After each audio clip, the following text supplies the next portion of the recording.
అందరూ నమస్కారం చేసుకొని ప్రతిష్టా మహోత్సవ కార్యక్రమాల్లో మనం ప్రతిష్ట ఒక శుభప్రదమైన కార్యక్రమం చేశాం. వెంటనే ప్రతిష్ట అయిన వెంటనే మరొక శుభకార్యం చేయాలి కాబట్టి ఈశ్వర కళ్యాణం చేశాం.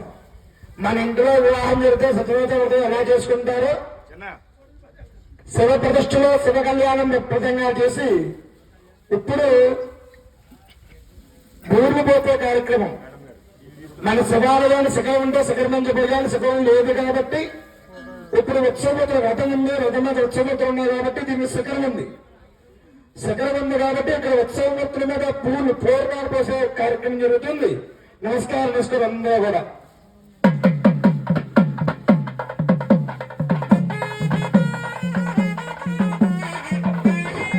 హలో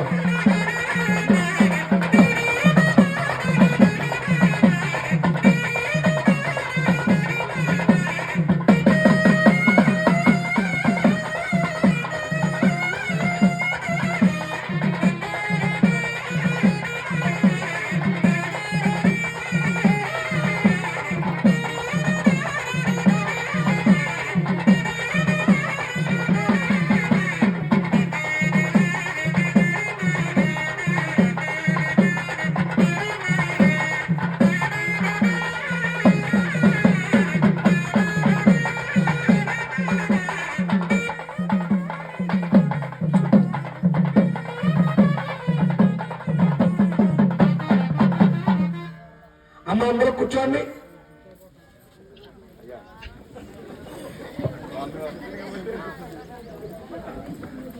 అందరూ కూర్చోండి.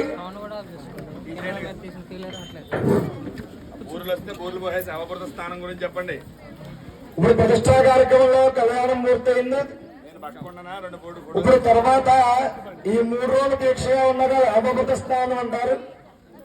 తర్వాత మీ చేతికి అంగనాలు కట్టారు, దీక్షగా ఉన్నాను అని చెప్పి ఈ రోజు కూర్చున్నారు, నిన్న కూర్చున్నారు, మొన్న 3 రోజులు కూర్చున్నారు. పెళ్ల మీద కూర్చొని దంపతి వాళ్ళకి కుడి చేతి కంగనం, ఆడవాళ్ళకి ఎడం చేతి కంగనాలు కట్టారు. కంగనాలు విడది తీసేసి అవభృత స్థానం చల్లుతారు. ఆ నీళ్లు చల్లుతారు అందరి మీద. ఆ నీళ్లు చల్లిన తర్వాత మీ పుట్టినవారు బట్టలు పెట్టే సమయం ఉంటే పెట్టించుకోవచ్చు, లేకపోతే నమస్కారం చేసుకోండి. తర్వాత ఇక్కడికి వచ్చిన పండితులందరి చేత ఆశీర్వచనం గౌరీ కేదారేశ్వర స్వామి వారి ప్రతిష్టా మహోత్సవంగా ఆశీర్వచనం. తర్వాత ఇక్కడ అనేక మంది బ్రాహ్మణులు వచ్చారు. ఈ ప్రతిష్టా కార్యక్రమానికి ఇది ఆగమోక్త ప్రకారంగా ప్రతిష్ట జరిగింది. అలా విధంగా వేద పాఠశాల నుంచి గురువు గారు వారి శిష్యులు వేదపారాయణ చేశారు. ఈ ప్రతిష్టా కార్యక్రమానికి అనేక మంది అనేక దూర సుదూర ప్రాంతాలను పండుతూ వచ్చారు. వారికి మీకు తోచిన దక్షిణ తాంబూలాలు ఇచ్చుకోవాలి. తర్వాత పేట్ల మీద కూర్చొని దంపతికి ఆశీర్వచనం, మంగళహారతి ఇస్తారు.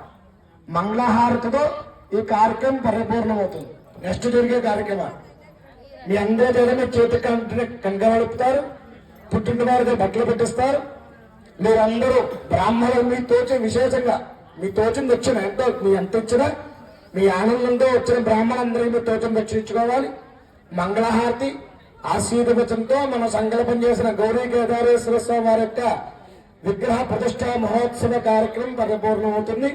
అయిన తర్వాత అందరూ దేవాలయంలో ఈశ్వరుని నమస్కారం చేసుకుని అన్నప్రసాదాన్ని స్వీకరించగా కోరి ప్రార్థిస్తున్నాం.